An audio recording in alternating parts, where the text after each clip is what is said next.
बहनें ऐसी क्यों होती हैं? मैं अपनी बहन को ज़्यादा पसंद नहीं करता था, उसकी शादी हो चुकी थी, लेकिन मैं कभी उनके घर नहीं गया। बस माता-पिता ही उससे मिलने जाते थे।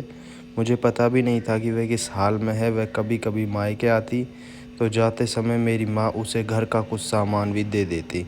यह बात मेरी पत्नी को बिल्कुल पसंद नहीं थी।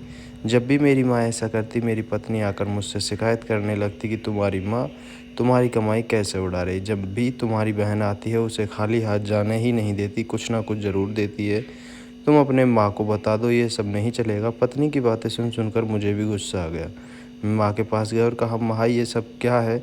जब भी बहन घर आती है, तुम कभी साबुन, कभी चावल का थैला, तो कभी दालें, सब कुछ उसे देती रहती हो। मेरी कमाई तुम ऐसे दूसरों में उड़ाओगी तो तुम्हें भी इस घर में से निकाल दूँगा। बहन ने मेरी और माँ की बातें सुन ली। 1 घंटे बाद मेरे कमरे में आई, कहने लगी, भाई ज़रा रिक्शा ला दोगे, मुझे अपने घर जाना है। बहन की बात सुनकर मैं मन ही मन बहुत खुश हुआ, लेकिन दिखावे के लिए मैंने बहन से कहने लगा, थोड़े दिन और रुक जाती। नहीं भैया, बच्चों की स्कूल की छुट्टियां ख़त्म हो गई है, मुझे घर जाना है।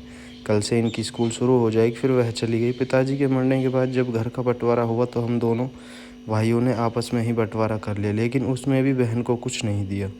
वह फिर भी खामोश रही, हमसे कोई शिकायत नहीं की। लेकिन हमारी माँ बहुत रोई और कहने लगी, बहन को भी कुछ दे दो। लेकिन अब हमने माँ की एक ना सुनी और माँ को डरा धमका कर चुप कर दिया। अब बेचारी विधवा औरत, अगर हम उसे घर से निकालते तो ये कहाँ जाती, इसलिए चुप हो गई। भाई साहब ने अपना हिस्सा बेचकर शहर जाकर नया काम शुरू कर दिया और वहीं रहने लगे। हमने अपनी बहन के साथ जैसा व्यवहार किया था, उसकी सज़ा तो हमें मिलनी ही थी।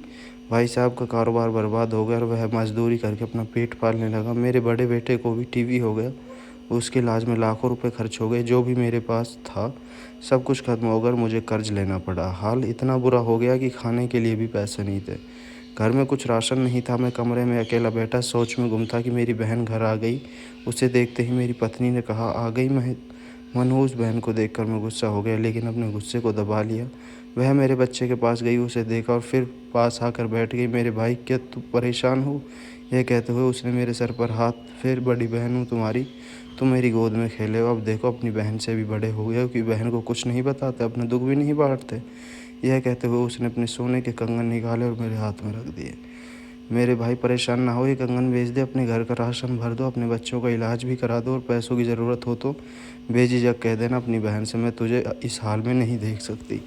और हाँ, जाकर नाई से अपनी दाढ़ी भी बनवा लेना, देख कितनी बढ़ गई है। आचार्य सहित होकर बहन को देखे जा रहा था और वह कहने लगी, भाई इस कंगन के बारे में किसी से ना कहना, मुझे तेरी कसम है। मेरे साथ हाथ को चूमा और कहने लगी, चल अब चलती हूँ, तेरे जीजा जी और बच्चे आते ही होंगे, फिर आऊँगी। मैं पहली बार उसे घर के बाहर तक छोड़ने आया, देखा तो पैरों की चप्पल भी टूटी हुई थी। उसने कपड़े भी तो वही पुराने पहने थे। मैं बस देखता ही रह गया। मैंने तो कभी अपनी बहन की घरेलू हालत जानने की कोशिश नहीं की, लेकिन जब उसने मुझे बुरे हाल में देखा तो दौड़ती हुई आई, अपने सोने के कंगन भी दे दिए ताकि मैं अपने बच्चों का इलाज करा सकूँ और अपने घर का हाल सुधार सकूँ। मैं सोचने लगा और मेरी आंखों से आंसू निकलने लगे कि हम भाई भी कितने मतलबी होते हैं, अपनी बहनों को पल भर में ही बेगाना कर देते हैं और बहनें अपने भाइयों को जरा सा दुख भी बर्दाश्त नहीं कर पाती।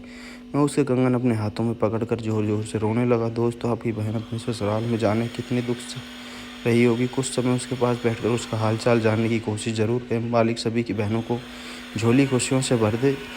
स्टोरी अच्छी लगी तो चैनल सब्सक्राइब कर लें।